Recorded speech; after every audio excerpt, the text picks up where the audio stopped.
discuss the breakout sessions from the subcommittee meetings last month.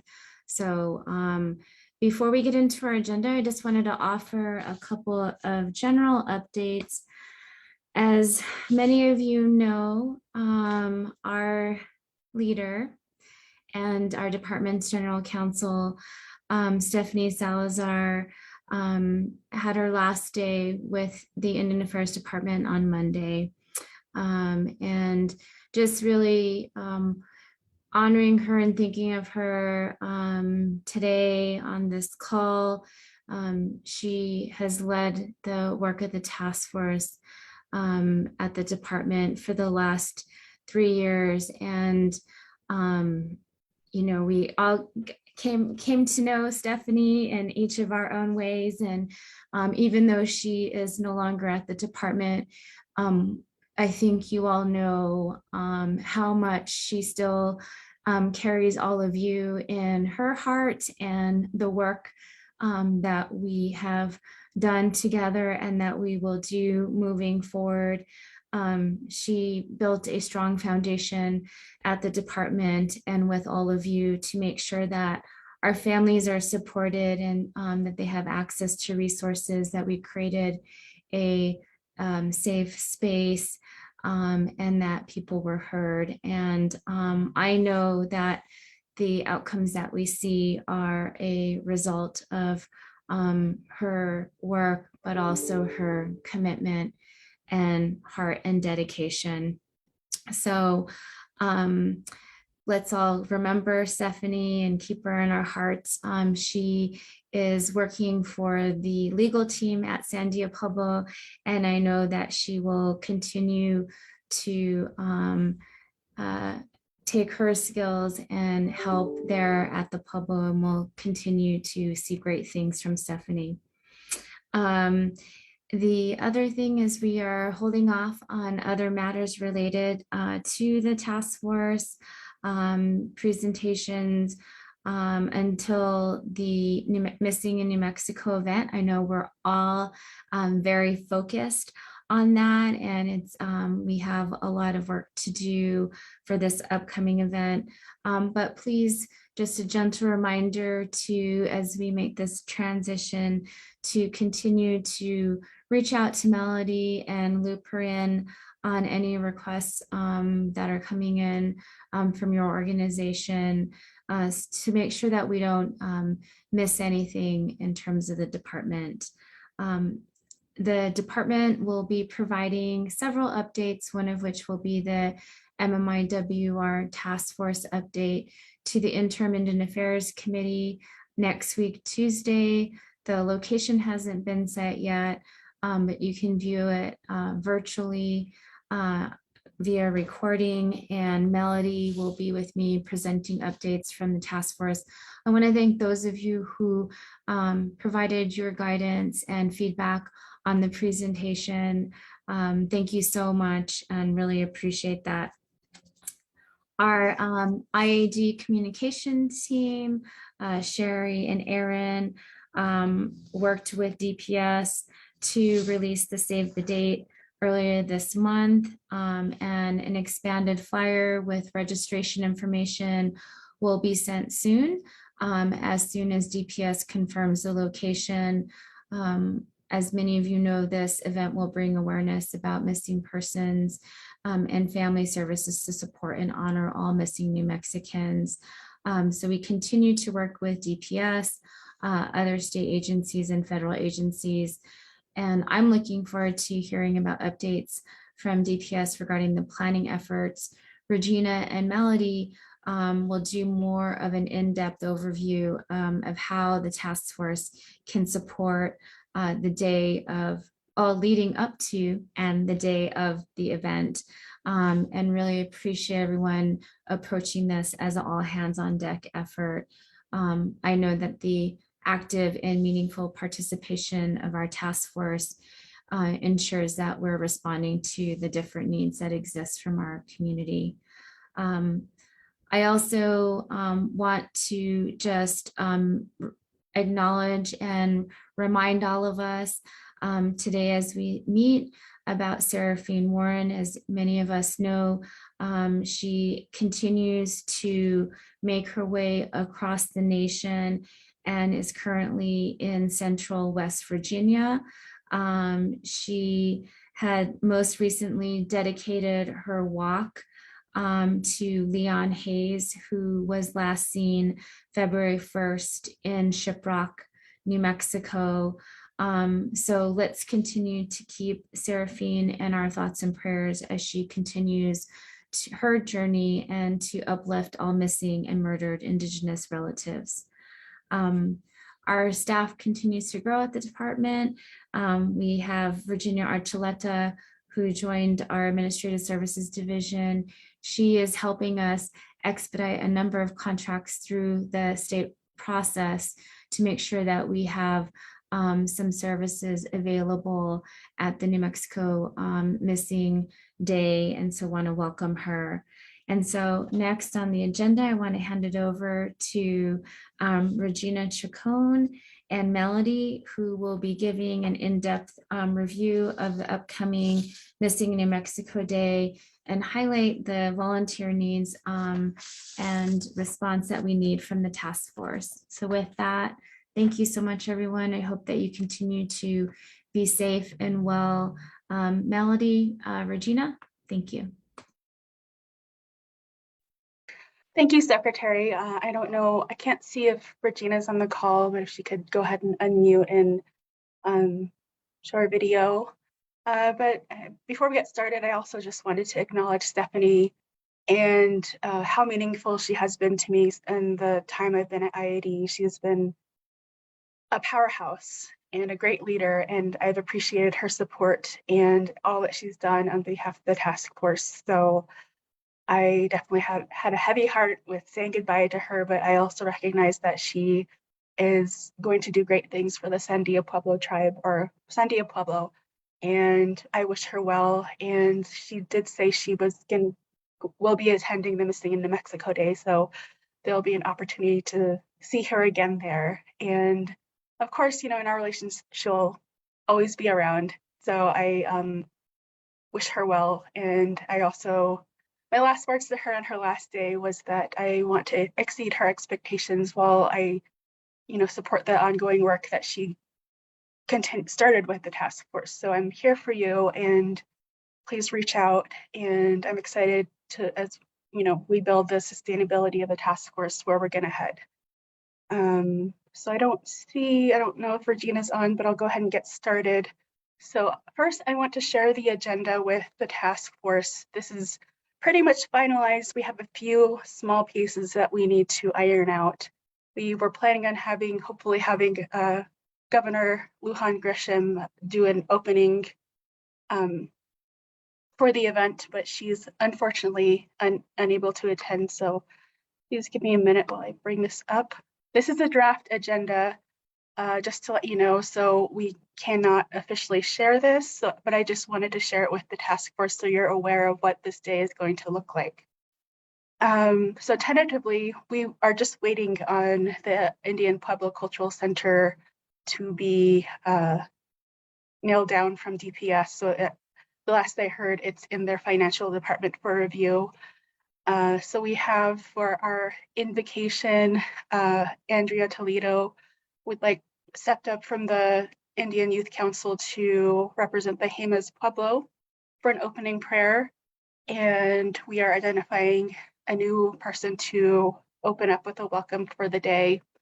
Opening remarks, we have Secretary Trujillo and Secretary Bowie from our departments to address the day, and along with Mesky, who is on the task force, who will be giving a family statement representing all missing families in New Mexico. And next, for our event overview, we have, we're working on hiring our MMIWR coordinator contractor for this role as the MC, who will be giving an overview of the agenda, room orientation, and services present. And we also will have NAMUS, the National Missing and Unidentified Person System. Dustin Driscoll will be giving an overview of NamUs and the technology, the providing forensic services, investigative support, just to help families understand and be aware of what that looks like. So it's not as intimidating, or, if they have questions during that time, we can answer them. And then we'll have a 20-minute break for room adjustments. So we're going to separate the rooms so we have a place for families only so they can engage with law enforcement and other organizations who can take down their information. And the other side of the divider, Chaco 2, will have organizations to support attendees with human and social services and resources. And finally, we will have healing services for families. This is, again, closed off to families. We're going to also tentatively have a IPCC parking lot. I think the Albuquerque Police Department is working out, finalizing logistics of whether we can use their RV unit.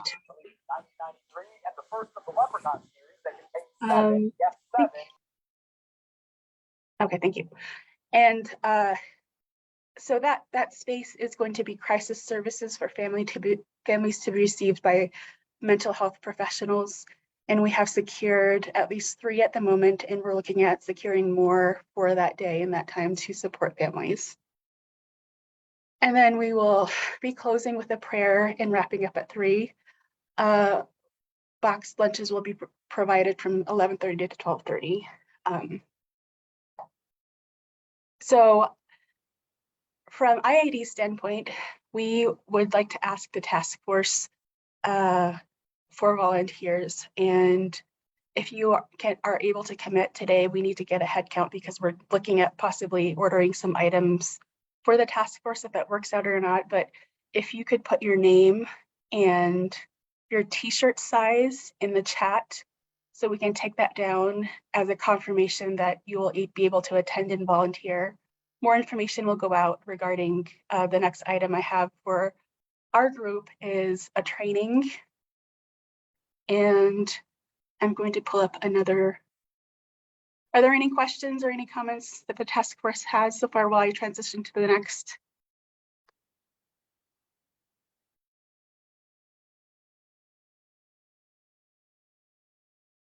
Next screen.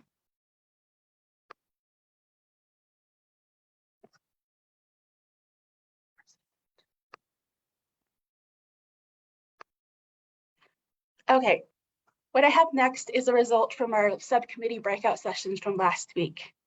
And I needed to blocking my screen. Okay, there we go. So last month, the task force broke up into their subcommittees and discussed items of what to do when someone goes missing. So these are the main points we are going to put in an infographic for the families for that day, and also for the use of a task force for the future. And these are just basic bullet points that we are going to build out on for the infographic. And the infographic is going to be hopefully not too content heavy, but giving the basic, easy points of for families to use on how to engage with services and what to do if someone goes missing in their family in the state of New Mexico. So first is stay calm, verify if the person that they're worried about is missing or not. And this will also relate to more steps of what that looks like. Connect to law enforcement, to name us to different agencies in their area that they could work with and make reports with to get that process going. And our next point is access, gathering their information, social media, bank statements, the credit card statements, cell phone records, anything that will give any kind of indication of where that person might be, or families that might know where they're at or have seen them last. Reachable, and be reachable to people who might try to contact. Have the phone nearby, be available, ensure that your phone's charged, and you're checking your emails, making sure that you're contactable as you reach out to different agencies and people and contacts for the person who's gone missing. Resilience, this piece is more mental health related. You know, I know that from what I've seen and also experienced, looking for a missing person in your life is so hard. And staying resilient means self-care. And you know what that looks like in the state of New Mexico, what's the easiest way to access that? You know, we can put in resources such as New Mexico 688 and other resources maybe in their communities that they could reach out to or have, and recognize that that's part of the search is self-care and taking care of oneself while working with finding their missing person. And finally, we have reach out to relations. Social media is, from what we see and have seen the impact with, is huge for working with finding missing people in, especially MMIWR related people in the state of New Mexico. And so using all those lines of engagement to find your missing loved one is how we can, you know, offer more strategic ways of families and creative ways families can engage with finding their missing person. So I just want to open up now to the task force. Is this something we can agree on, or anything we're missing from as a result of the subcommittee meeting that we can add or address in this infographic? I have something that I can maybe add. This is Cindy. Oh, hi, Cindy. Thank you. Hi. So the problem I have, and I've always had, was note taking. And my aunts had me get a notebook and write all the information down, dates, times, people I talked to. I'm the main person that deals directly with the police officer with any information. So I usually email him, so I have like a paper trail. That way, you know, we have all our ducks in a row, I guess you can say, in that way.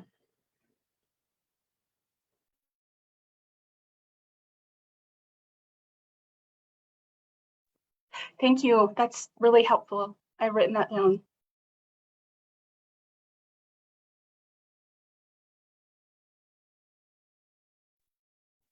Hey, Melody, this is Kyle Hartsock with APD. Can you Hi, hear me? Kyle. Yes. One thing that I would say is I think there's, and this would be a good place to put it, there's always a misconception that family members have to wait a certain amount of time, or they have to be like next of kin or some close relationship to do it. And that's just not true. You know, I think an important education part is that people that are close to the person missing, they know when it becomes unusual, right? It might be weeks, but they always check in. That once they start to get that feeling that something's gone too long, that is when they should reach out and file the report. Stay on the safe side as reporting sooner than later. But TV teaches us to wait 24 hours, and it's just not true. It doesn't matter if it's a child or an adult. So I think if we can incorporate that in somewhere as well, it'll be helpful in finding people quicker.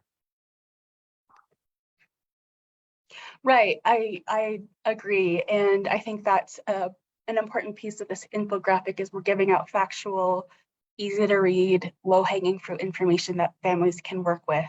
And that's a piece that I am going to put in the infographic as well. This is just a general what that's going to look like, and working with those, you know, preconceived perceptions of, you know, like you said, it's on TV, it has to be 24 hours. And, you know, like you said, in the state of New Mexico, that's not the case.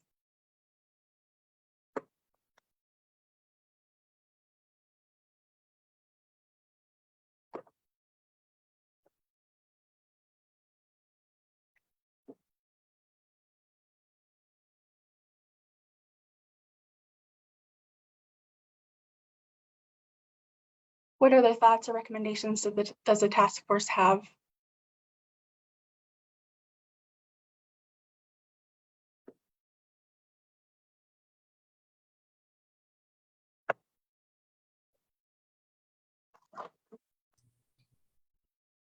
Do we agree this is something we can put on the infographic and move forward with?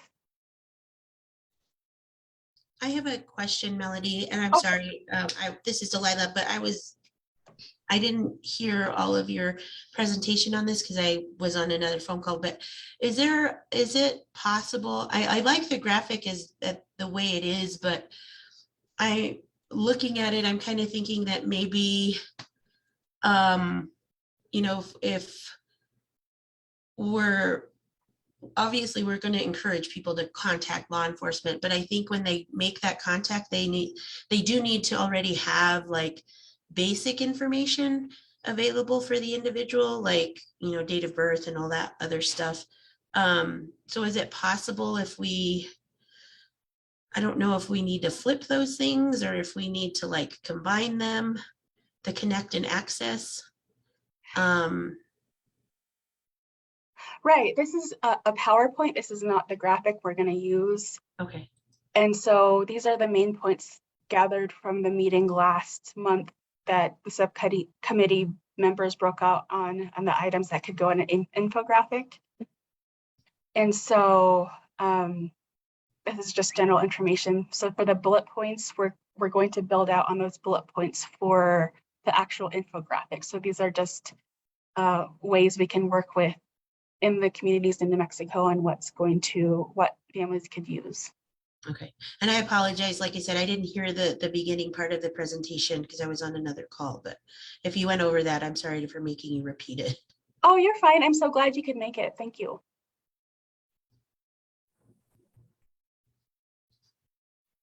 Hi, this is Beata. It looks good. I think the stay resilient and self-care, it feels like it's a little grammarly awkward somehow. But other than that, it's good. Okay, so do you have any suggestions of what Um, else we could do? Because I yeah, could use a rec. maybe practice resilience. and Ooh, I like that. self-care. Okay.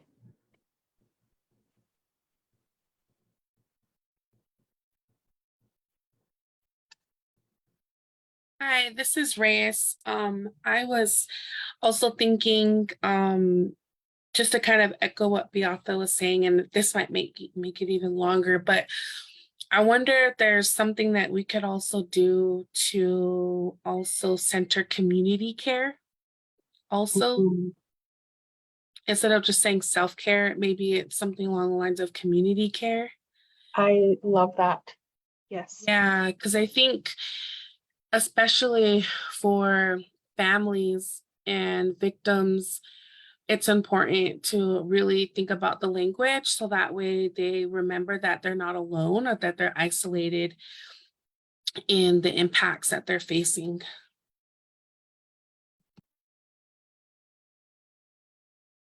Right, and I agree. And I think that was a hard piece for me to work through. And I'm so grateful we can meet and talk about this because the onus is always on us, right? To be resilient. You know, this is on you. You need to take care of yourself. But what does that look like in the realm of Native communities? So I love that we can put in community care and letting them know you're not alone. You can reach out to us and you have people there, and you know, it's okay to ask for help and let people help you. So thank you for that.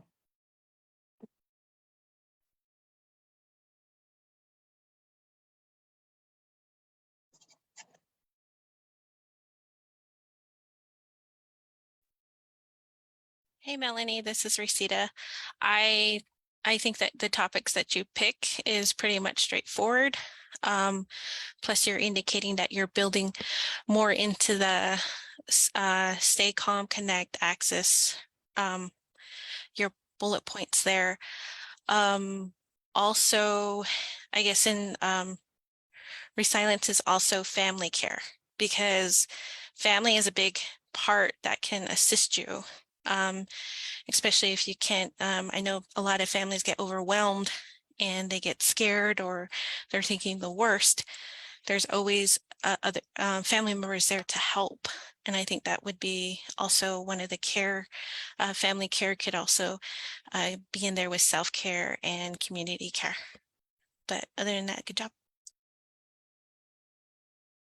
Yes, that's great. I added that to my notes to expand on when we build out this infographic. Thank you.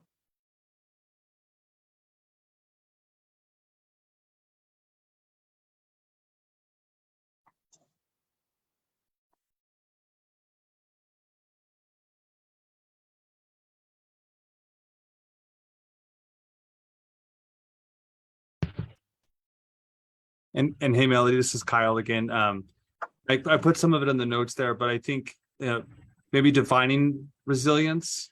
And I just kind of Googled it, but like spring back into action was a phrase that came up, which I kind of like, because it's like this bad thing happened, but resilience is that we're not going to let it shake us too much because this person needs us. So get back into it. And then I think maybe self-care is better under reach out to relatives or trusted friends, trusted family. Because I think self-care and resilience are a little bit different, but I think they're both important to point out. But maybe self-care is better in the reach out part of it as well. I don't know. That's just some first thoughts I had on it. Like a lot of people know what resilience is, but they don't really know, I guess, what it means or how to do it. Right. Is what I was thinking. This is great. Thank you. That's very helpful.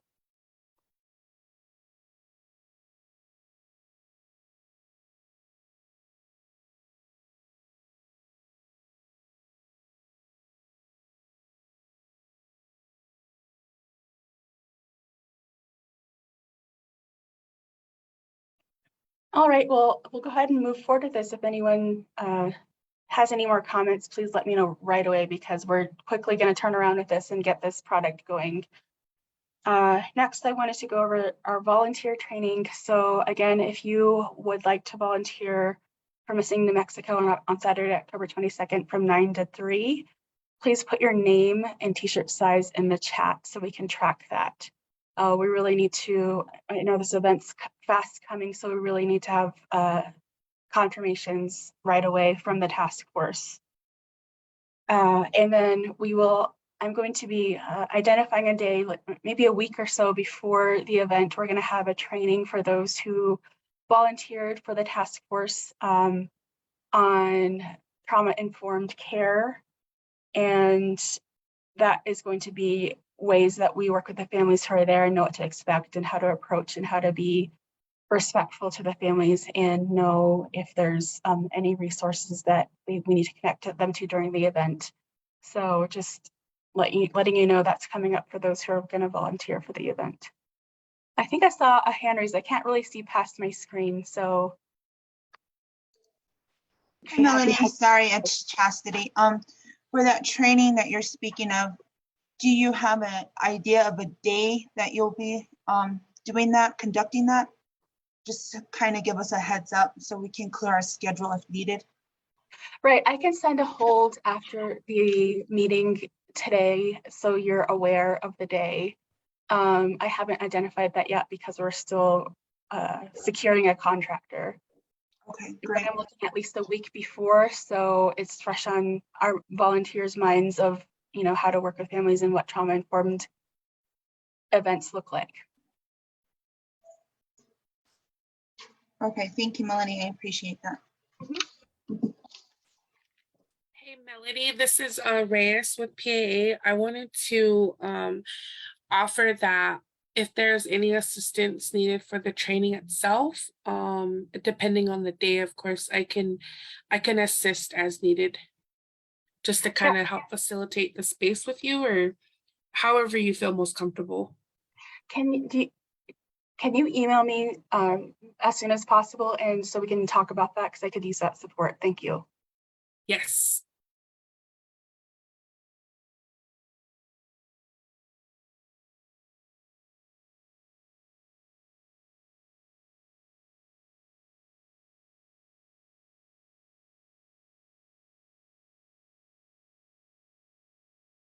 All right, great. Thank you. So we can move along now. Task force member announcements. Are there any announcements out there from the task force that you'd like to let everyone know about?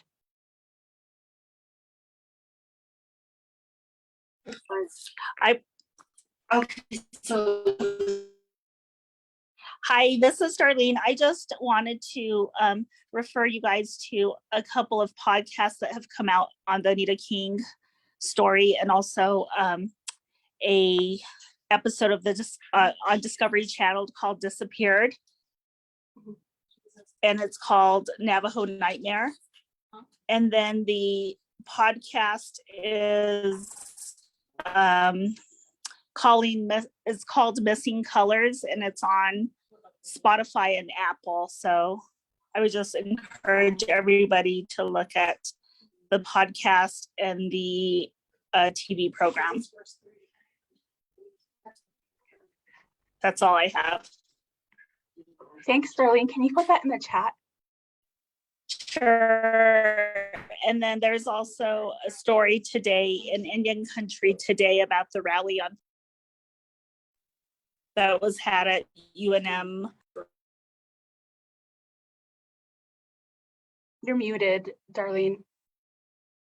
Yes, I just wanted to tell everybody about the Indian Country Today story that was on the rally last Thursday with Deb Holland and the families that had their rally outside. That's all I have. Okay, thank you.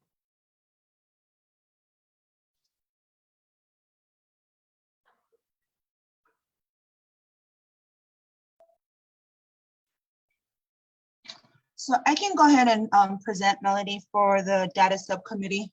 Sure.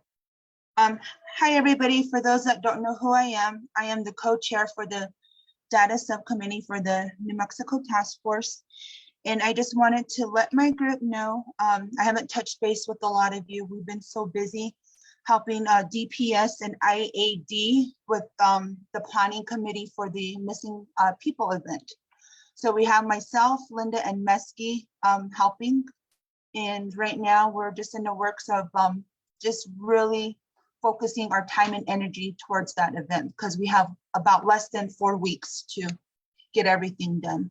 And right now, what I would like to mention is that we're looking for volunteers to donate gas cards for our families that are in need. So I'm appointed to work on that. So if you have any leads, any suggestions, if you're willing to donate, please let me know. I will leave my email in the chat. Thank you.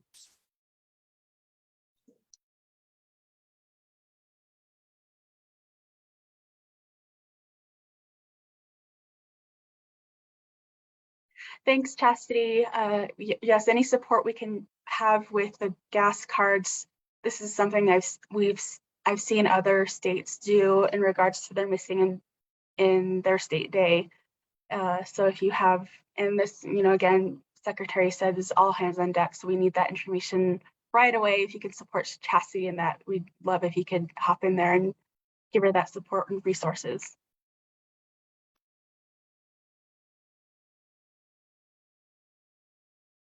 Yeah, Chastity, looks like Reyes has information. So if you all can connect today, that would be great and get that going.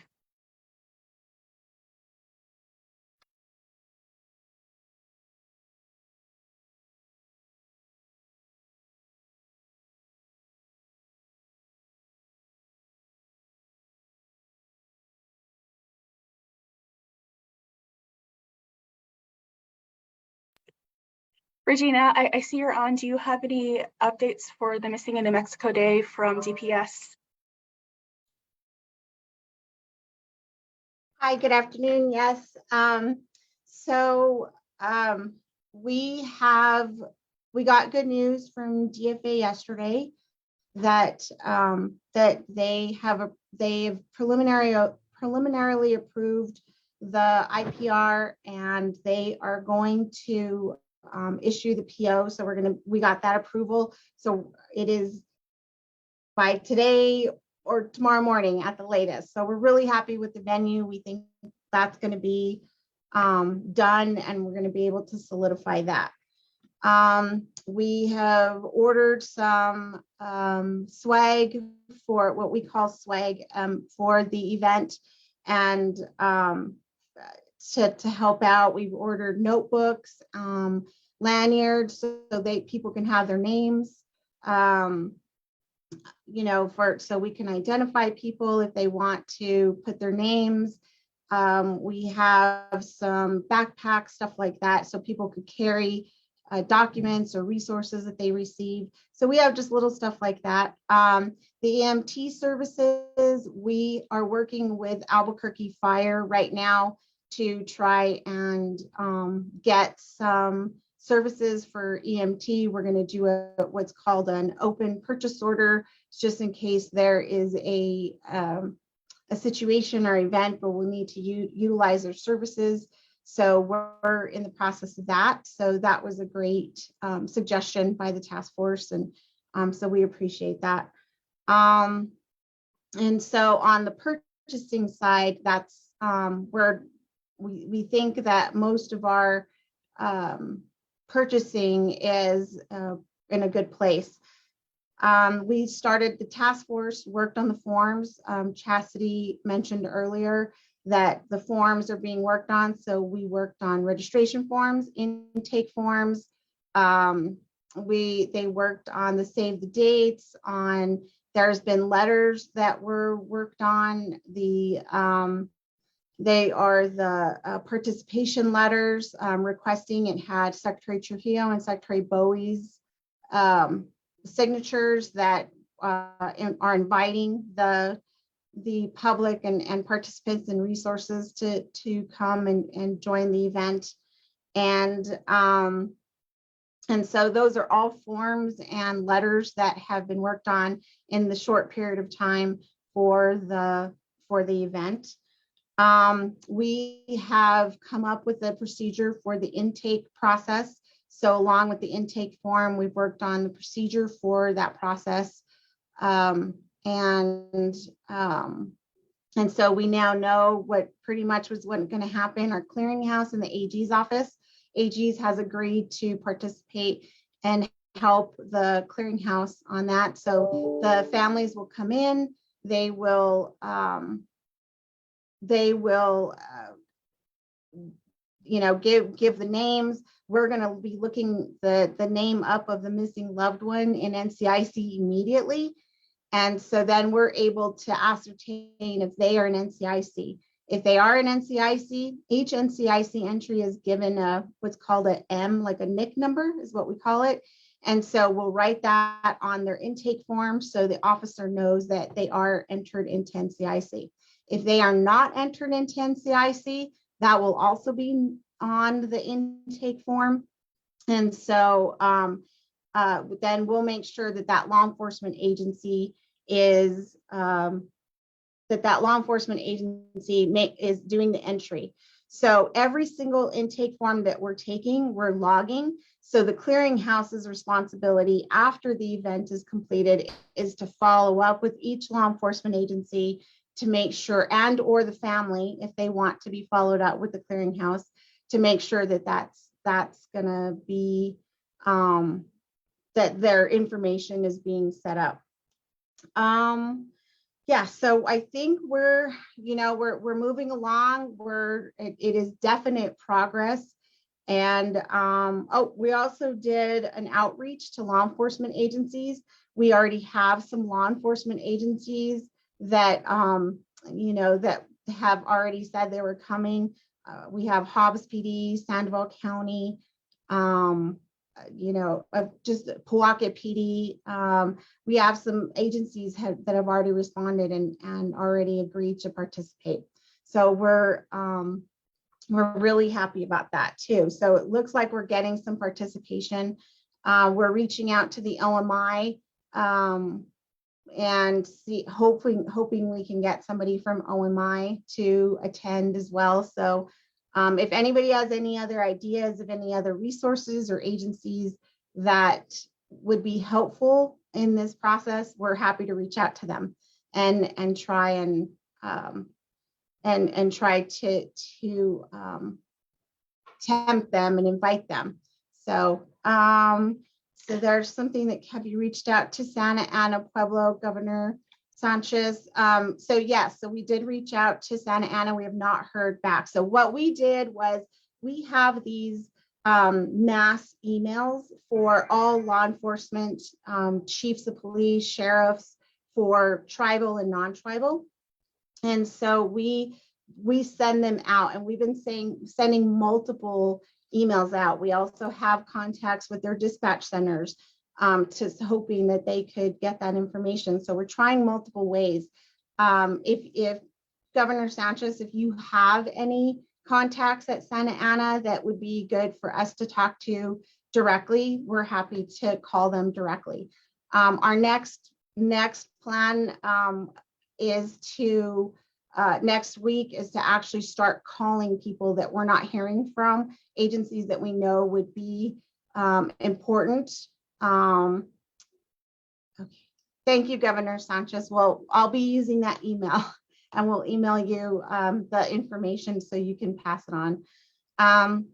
But we're going to be calling agencies. So again, if there are any agencies that you know want to participate, but we haven't received their registration or their confirmation that they're going to come, let us know, and we'll call them directly as well.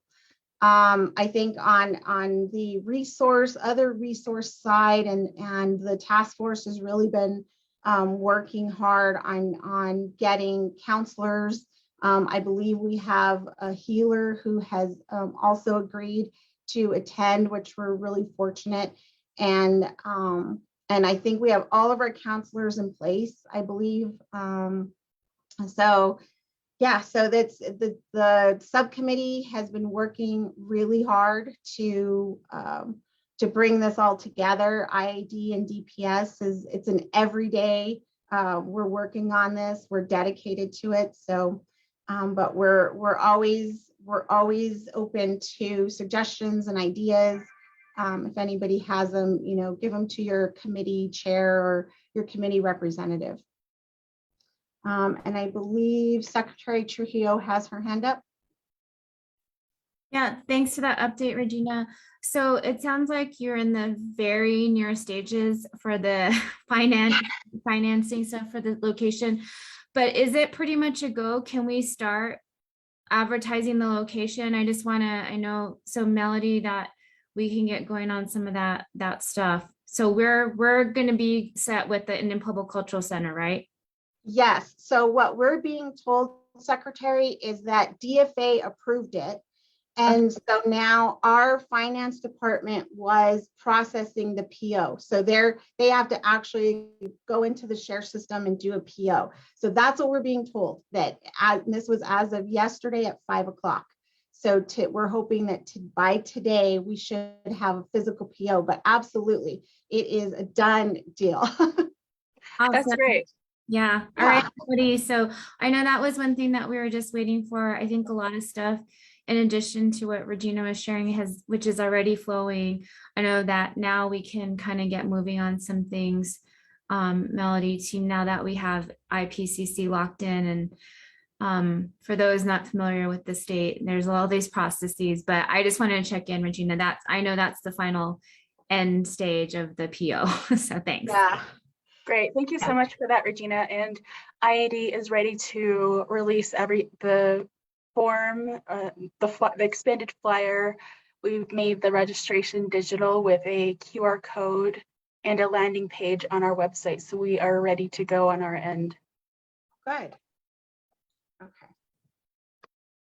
The other thing I wanted to mention to Regina is if you tell me what in particular we might need from OMI, since I'm on the OMI board, I can contact Dr. Gerald and make the request, but I just don't know what we would need. If you send me an email what the ask is, I will make the ask and loop you and Melody in. Thanks. Okay.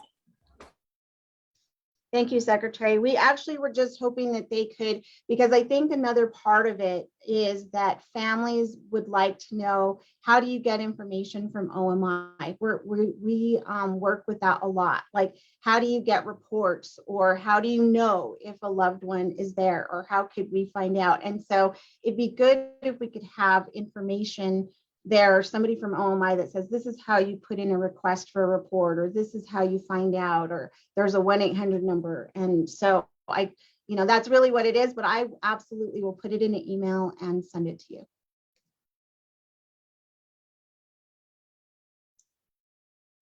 Okay, I don't see anybody else's hand up. Does anybody else have would like to ask any more questions or have any other suggestions?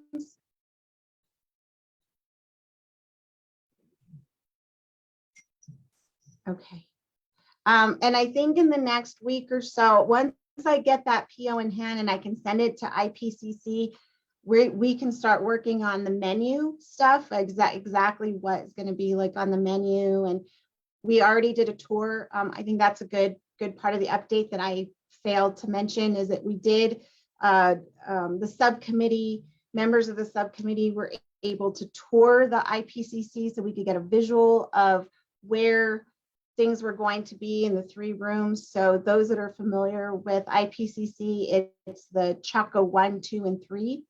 And then we also had APD also offered and suggested, if it's available, one of their mobile command centers to assist if there needed to be a private conversation or a private conversation with a counselor or law enforcement, either one, or, you know, whatever we need it for. So we really appreciate that APD is offering that extra space, safe place for those conversations. So is there anything else I forgot?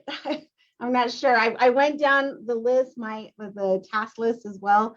So Melody or Secretary, is there anything that you can, or anybody from the subcommittee that I can think of that we missed on the updates? So much has been going on in the last 3 weeks.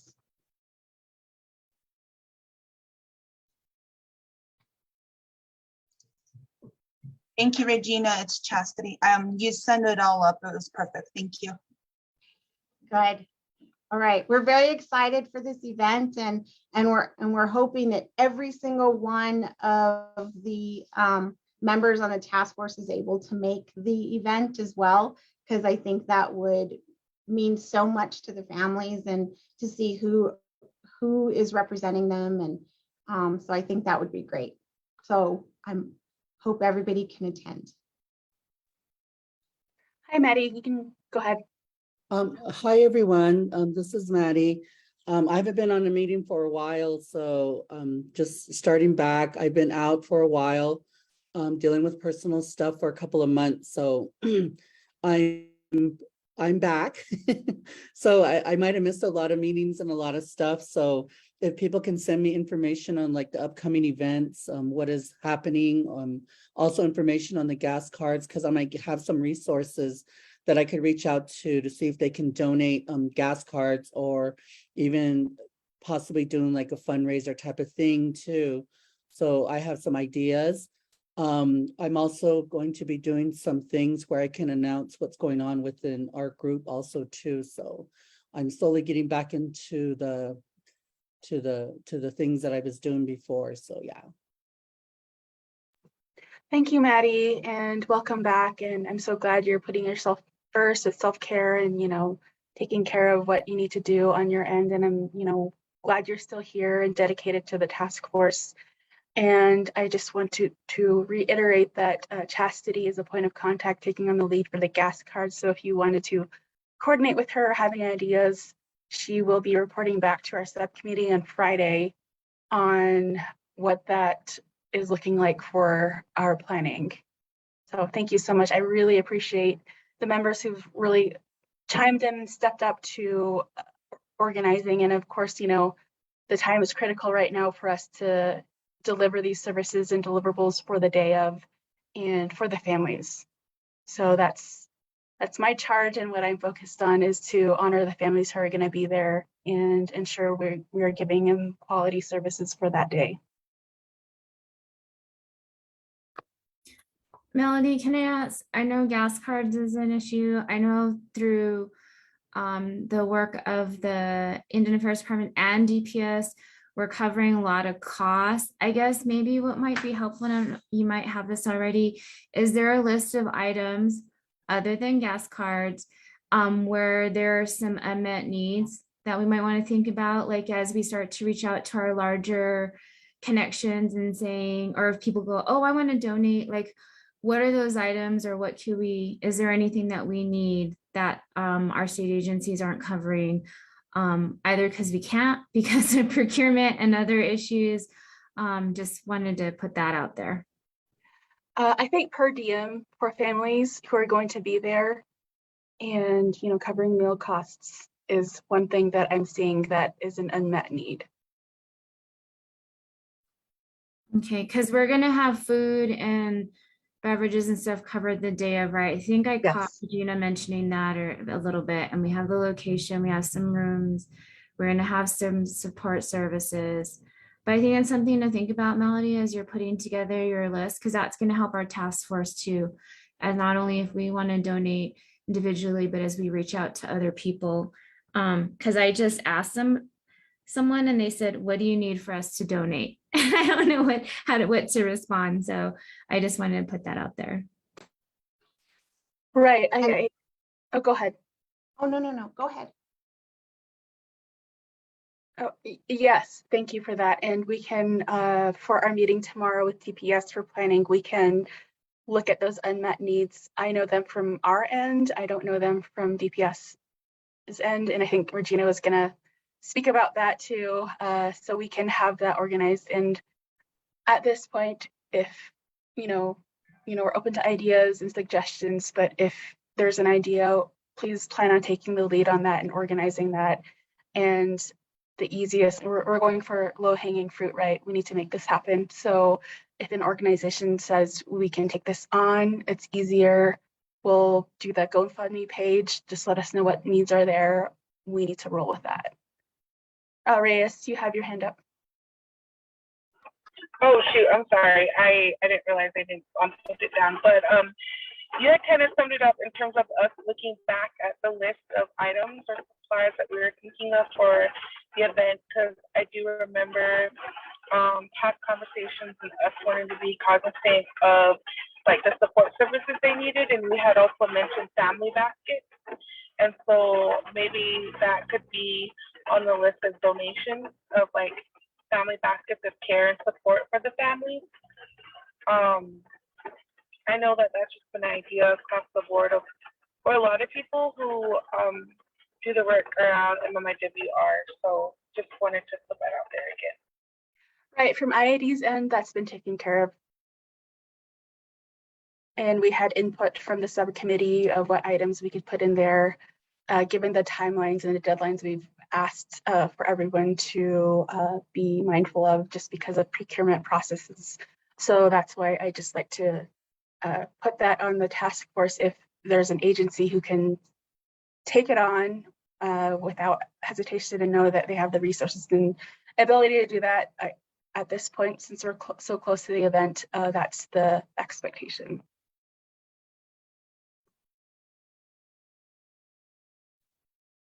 And if I could add, we have a donation letter drafted very specific for this event.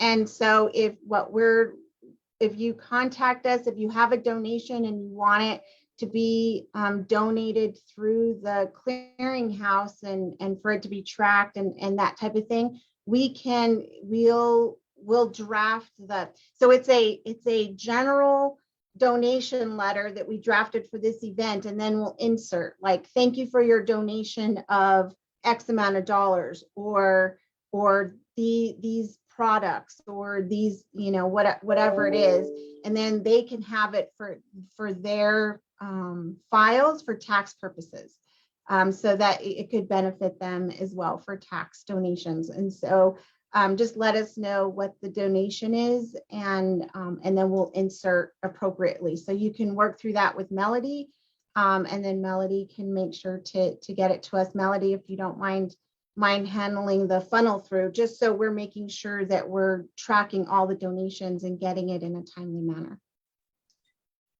And I want to hop in here. So Cheryl put something in, a lot of great stuff going on in the chat.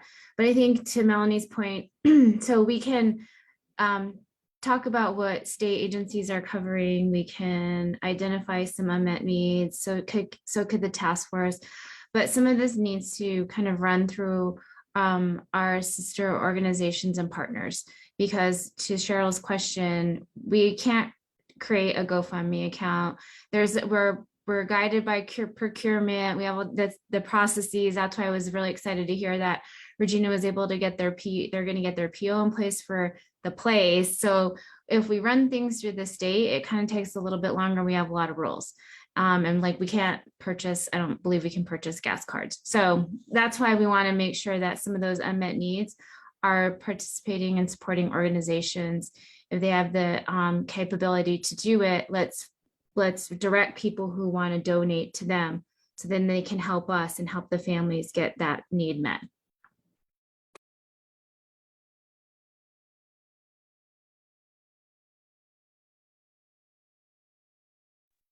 Thank you, Secretary. We are coming at close to the hour and eventually closing. So I just want to respect everyone's time who's here. So are there any other updates from the task force, from your organizations, that you want to let everyone know about?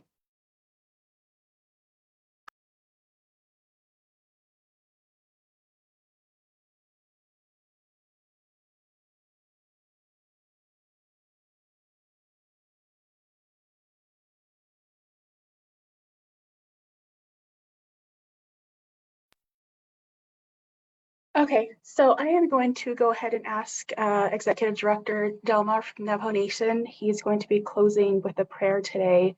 I'm also going to leave my contact information in the chat. And I really appreciate everyone's response and engagement. This is what builds a strong, continued sustainability and strong leadership with our task force and what we hope to see happen with our missing relatives. So just Mr. Delmar, go ahead.